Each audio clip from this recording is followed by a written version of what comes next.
माथे तिलक लगाती हमको वीर प्रसूता माताएं, वीर शिवा राणा सुभाष की भरी पड़ी हैं गाथाएं। सरहद है महफूज हमारी अपने वीर जवानों से, लिखते हैं इतिहास नया नित जो अपने बलिदानों से। नमस्कार, मैं हिमांशु बरमूला और आप देख रहे हैं BHBC न्यूज। 14 फरवरी को जम्मू कश्मीर से श्रीनगर जा रहे काफिले पर आतंकी हमला हुआ। CRPF के 40 जवान शहीद हो गए। CRPF के काफिले पर हमले के बाद तुरंत सेना ने इलाके की घेराबंदी की और सर्च ऑपरेशन चलाया।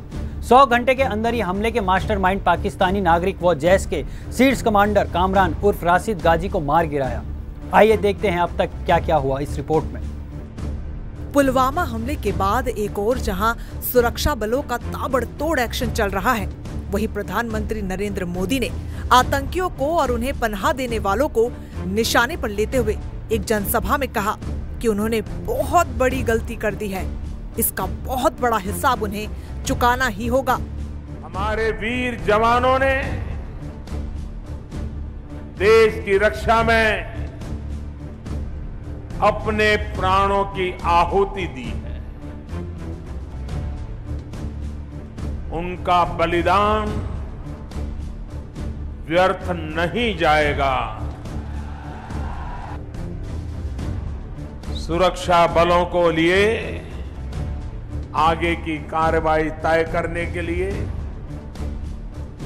समय क्या हो, स्थान क्या हो, स्वरूप क्या हो, वो सारे फैसले करने के लिए इजाजत दे दी गई है।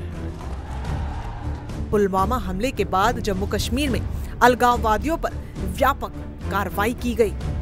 अलगाववादी नेता यासीन मलिक को हिरासत में ले लिया गया था। साथ ही अनुच्छेद 35A पर फरवरी में सुनवाई प्रस्तावित थी। इस वजह से एहतियातन यासीन मलिक को गिरफ्तार किया गया था।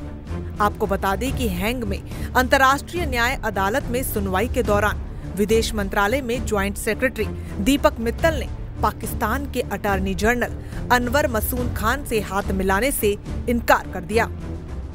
पुलवामा घटना के 5वें दिन पाकिस्तान के प्रधानमंत्री इमरान खान ने इस हमले पे किसी भी तरह से अपने देश के शामिल होने से इनकार किया और गीदड़ भभकी दी कि यदि भारत कार्रवाई करेगा तो पाकिस्तान भी जवाब देगा। हम हिंदुस्तान में सुन रहे हैं, आवाजें सुन रहे हैं, मीडिया पे सुन रहे हैं, पॉलिटिशियंस की आवाजें आ रही हैं कि पाकिस्तान को सबक सिखाना चाहिए, पाकिस्तान के ऊपर बदला लेना चाहिए, स्ट्राइक करनी चाहिए।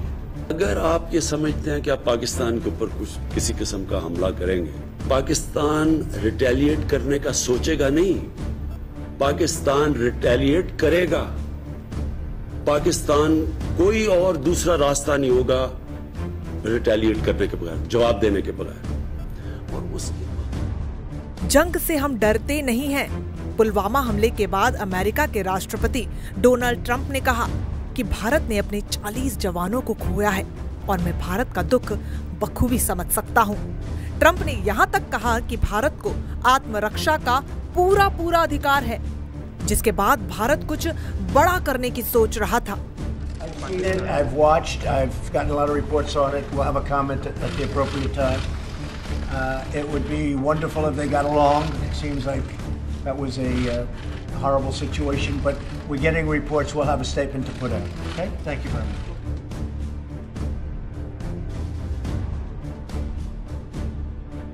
तमाम सिलसिलेवार घटनाओं के बाद एक सर्वदलीय बैठक बुलाई गई। बहुत से फैसले लिए गए, जिसमें सबसे बड़ा और सबसे पहला फैसला लिया गया पाकिस्तान को MFN यानी मोस्ट फेवर्ड नेशन की लिस्ट से बाहर निकाल फेंकना। और फिर हुआ भी यही। पाकिस्तान से मोस्ट फेवर्ड नेशन का दर्जा वापस ले लिया गया। बता दें कि भारत की ओर से पाकिस्तान को दिया गया ये दर्जा एक तरफा है। भारत पाकिस्तान से आयातित सभी तरह के सामानों पर सीमा शुल्क को बढ़ाकर तत्काल प्रभाव से 200% किया गया।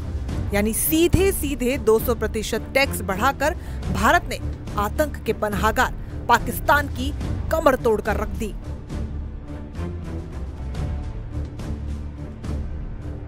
जम्मू कश्मीर के पुलवामा में 14 फरवरी को जैश ए मोहम्मद के आत्मघाती हमले में सीआरपीएफ के शहीद हुए 40 जवानों की मौत का बदला भारतीय वायुसेना ने आतंक के आकाओं को उनकी सही जगह दिखाकर लिया। भारतीय वायुसेना के मिराज 2000 लड़ाकू विमानों ने मंगलवार तड़के पाकिस्तान के बालाकोट और पाक अधिकृत कश्मीर के मुजफ्फराबाद और चौकोटी में जैश ए मोहम्मद के आतंकी शिविरों पर सुनियोजित हमला कर बम गिराए और उन्हें पूरी तरीके से निस्ते-नाबूद कर दिया। इसके बाद पाकिस्तान ने भारत के सारे दावों को खोखला बता दिया। पूरी दुनिया को पता है कि पाकिस्तान कैसा देश है और पाकिस्तान अपनी हरकतों से कभी बाज नहीं आता। 3:30 बजे एयर स्ट्राइक होने के बाद से ही पाकिस्तान ने मंगलवार की सुबह फिर से सीज फायर का उल्लंघन किया। इस बीच जम्मू कश्मीर के शोपियां जिले में बुधवार को सुरक्षा बलों ने जैश ए मोहम्मद के 2 आतंकियों को भी मार गिराया। भारतीय सुरक्षा बल लगातार सर्च ऑपरेशन कर रहे हैं। इस मुठभेड़ में भारतीय सेना के 5 जवान जख्मी हुए हैं।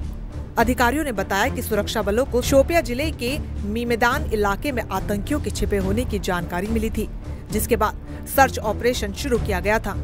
इसके अलावा जैश ए मोहम्मद के 3 आतंकवादी भी मारे गए थे। इसके बावजूद भी पाकिस्तान अपनी हरकतों से बाज नहीं आता है। फिर से पाकिस्तानी जेट ने बुधवार को जम्मू कश्मीर के राजौरी जिले के नौशेरा सेक्टर में भारतीय हवाई क्षेत्र का उल्लंघन किया, लेकिन भारतीय विमानों ने उन्हें पीछे खदेड़ दिया। पाकिस्तानी वायुसेना के F-16 को भारत की जवाबी कार्रवाई के दौरान नौशेरा के लाम घाटी में मार गिराया गया। वहीं वायुसेना का जेट विमान बुधवार को जम्मू कश्मीर के बड़गांव जिले में दुर्घटनाग्रस्त हो गया। दुर्घटना का कारण तकनीकी खराबी बताया जा रहा है। खैर, आधिकारिक सूत्रों के मुताबिक इस हादसे में पायलट और सह पायलट की मौत की खबर आई है। इसी बीच भारतीय सीमा में घुसे पाकिस्तानी विमान को खदेड़ते हुए भारतीय वायुसेना का MiG-21 बाइसन विमान पाकिस्तान अधिकृत कश्मीर में क्रैश हो गया। इस विमान को भारतीय वायुसेना के विंग कमांडर अभिनंदन वर्तमान उड़ा रहे थे। इसे अभी तक युद्ध तो नहीं कहा जा सकता, लेकिन हाँ, ये एक अनौपचारिक युद्ध की तरह चल रहा है। इस वक्त पूरा उत्तर भारत हाई अलर्ट पर है। जगह जगह सुरक्षा के पुख्ता इंतजाम किए गए हैं, लेकिन BHBC बार बार आपसे यह अपील करता है कि भारत सीमा पर बने तनाव के हालात के चलते देश सुरक्षित हाथों में है। सेना और सुरक्षा बल पूरी तरह मुस्तैद है। BHBC न्यूज़ आपसे अपील करता है कि जनता भयभीत न हो और अफवाहों से सावधान रहें। न अफवाहें फैलाएं, न ही अफवाह के शिकार हो। देश के नागरिक के तौर पर हम सबका कर्तव्य है कि हम सेना और सरकार का मनोबल बढ़ाएं। इस तनाव भरे माहौल में लगातार वायरल हो रही गलत खबरों पर न विश्वास करें और न ही इन्हें फैलाएं। जय हिंद।